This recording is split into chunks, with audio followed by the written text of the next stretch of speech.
Previously on The Amazing Slacker. After getting a little carnal knowledge, Buddy has become the poster child for positivity. And while Hempy and Sativa enjoy their dream home, their new neighbors are reluctant to embrace diversity. Rising above the hate, Hempy checks on his neighbor, Tim Head, and in the process learns that Tim is an unconditional lover of the hemp plant. And after meeting Tim's special friend, Billie Holiday, Hempy invites Tim to a clam bake over at his casa. Not giving a shit about corporate policies, Tim takes the pot, only to be spotted by a concerned Dirk Diggler. Meanwhile, Maury, the weed dealer, becomes disillusioned with the weed pusher's moral compass. After going to fisticuffs, the giant cock teaches the weed dealer about fighting fair, while Murray is rewarded for his good behavior. Back at the Penetron campus,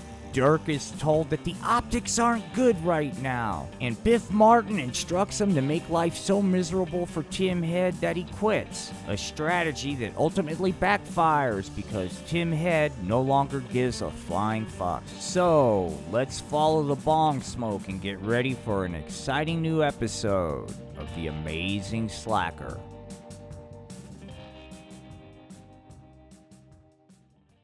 The Art of Floundering podcast presents The Amazing Slacker, Part 10, Big Cock Country. Act 1, Don't Penetrate My Virgin Market.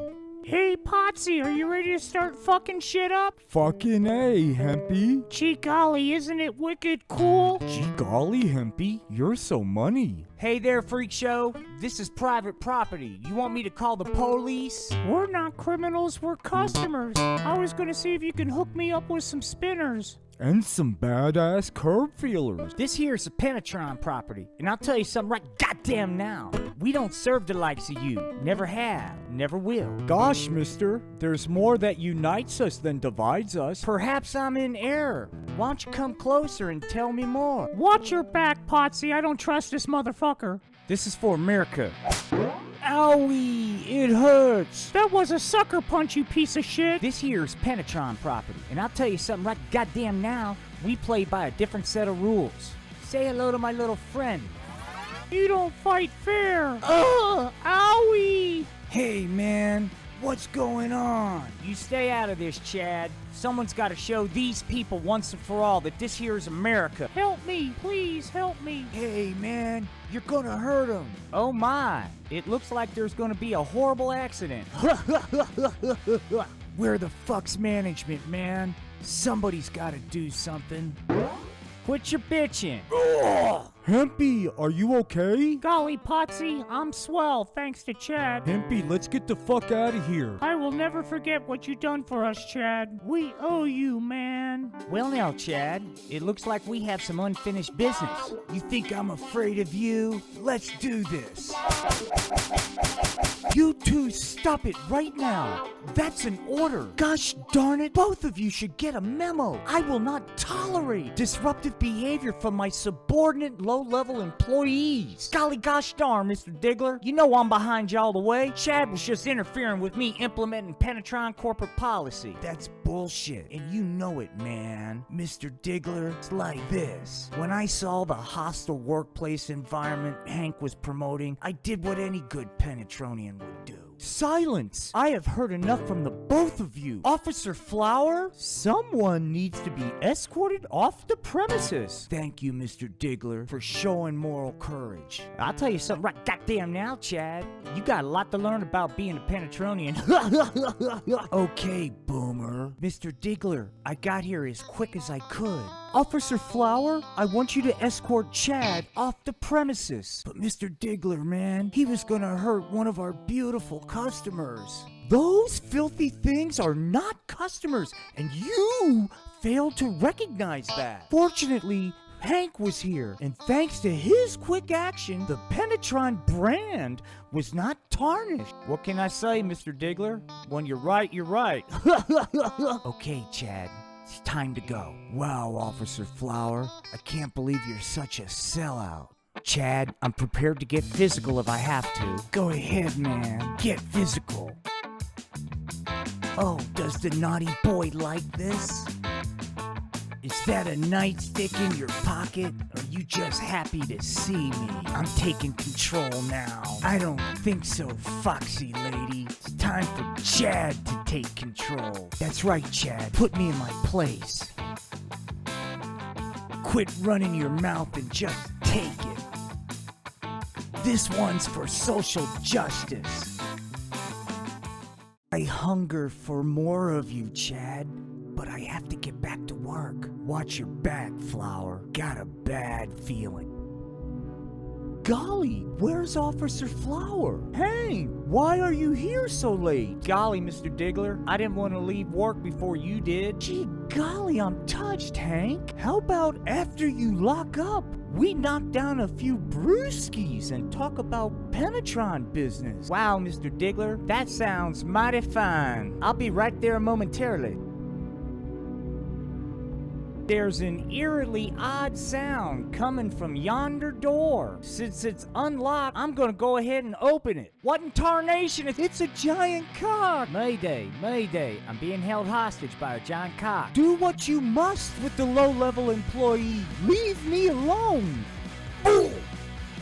I think I'll hide here while that cock has his way with Hank. It's a giant cock! Hold on! I don't care how big or cock you are. No one fucks with my old lady.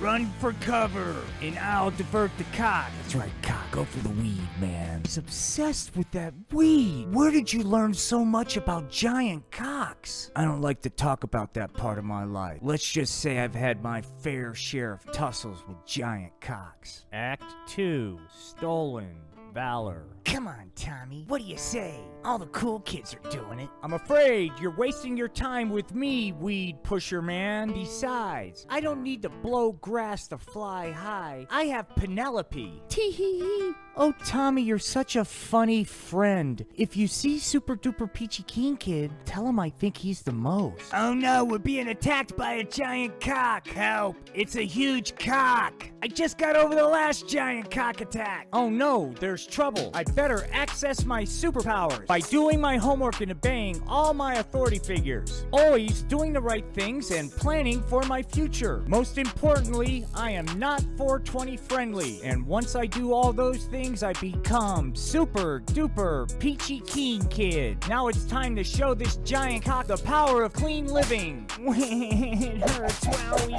owie. Ah! Oh no, I was defeated by a giant cock. Ever since you were taken by that giant cock, you've never been the same, Super Duper Peachy Keen Kid. I got the medicine that will help you get over that humiliation. First one's free, Super Duper. Well now, I must be dead. I tell you something right goddamn now. I want to know where Jesus is. Hey, Hank, it is I, Jesus of the hemp plant. It is not your time, my brother. What the goddamn hell? Easy there, sport. You're alive. We got here just in time. It's a gosh darn miracle. I'll say this. Whoever got in between Hank and the giant cock riding him saved his life. Damn, Doc. The only thing I remember is talking with Mr. Diggler. Next thing I know, I was being ridden by a giant cock. You show all the medical signs of being ridden hard by a gigantic cock. I don't think you could have held out much longer, Hank. If we find Mr. Diggler, we'll find our hero. I hope the giant cock doesn't come for me. Glorious news, Mr. Martin. They found Hank alive. That is superlative news. The liabilities associated with the accidental death of hourly employees are enormous. The impacts to tasty profits would have been a bummer. Mr. Martin, Detective Langford, I'd like a word, please. We subcontract out all security. You'll have to talk to them about liability. Thanks for the info, Biff. We're looking for one of your employees, a Dirk Diggler. We have reason to believe he's responsible for saving Hank's life. Thanks to Mr. Diggler and Jesus Christ, I'm alive. I'm fucking high. I had nothing to do with it. Wow. A bona fide hero right here at Penetron. What a fantastic human interest story. Sinister sound coming from behind the door. I'll go ahead and open yonder door. Shucks, what are the odds of it being another giant cock? Take cover. We don't have the firepower to hold back a giant cock. Oh, Chad, There's disruption on the Penetron campus. Look, man, you need to get to your post. Chad, I'm so frightened of that giant cock. Please hold me. There's no time for that. We need to split now. Remember, say nothing about our sexy time or my knowledge of how to handle a gigantic cock. It's much safer that way. I'm gonna lay low. I gotta hook up. Oh no, I hope I'm not too late. Oh my god, man. The horror of it all. Somebody, please, protect me. I'm important. Take cover. This thing is playing for keeps. Mommy, help! Mom? You can relax. We found our hero. Then why does he sound so sissified, Doc? That's a special operator war cry. Hey there, Diggler. Why don't you quit lollygagging? We got a press release to put together. Mr. Martin, you're not upset? You're a hero, Diggler. I tell you something right goddamn now. If it wasn't for your bravery, I wouldn't be alive. He's right, Diggler. You walked away from an encounter with a gigantic cock. Gosh darn it, Diggler, you're a hero. Get used to it. Gosh, Mr. Martin. Since security totally dropped the ball, I was just trying to protect Penetron corporate property. Mr. Diggler, I can't believe you would lie like this. That's not heroic. That's the Penetron way. Welcome to the big time, Diggler. I can't wait to hear all about the encounter with that giant cock. I can't wait to tell the entire world. Epilogue. WTF. I'm so shocked you would lie like that, Mr. Diggler. Shh! You? I was not fibbing. I was covering for you. Didn't abandon my post. I was escorting Chad on your orders. The cock attack was several hours after that order. What were you doing during that time? Maybe Detective Langford would like to know. You're no hero, Mr. Diggler. I thought you were different. But I am different. I don't just want to run Penetron. I want to run the whole thing. Tee-hee-hee-hee-hee-hee-hee. You work for me now. Tee-hee-hee-hee-hee-hee. Tee-hee-hee-hee-hee. Tee-hee-hee-hee-hee. Tee-hee-hee-hee-hee-hee-hee. Tee-hee-hee-hee-hee. Tee-hee-hee-hee-hee. Tee-hee-hee-hee. Bonus, the cutting room floor from The Amazing Slacker Part 10, featuring Dirk Diggler. All I care about is my personal safety. Dude, you are truly one fucked up individual. I'll second that, Jesus. Hey, Diggler, no one wants to party with a Mr. Poopy Pants. Ah, Diggler is a Mr. Poopy Pants. Diggler is a Mr. Poopy Pants. Gee golly, Satan and Jesus.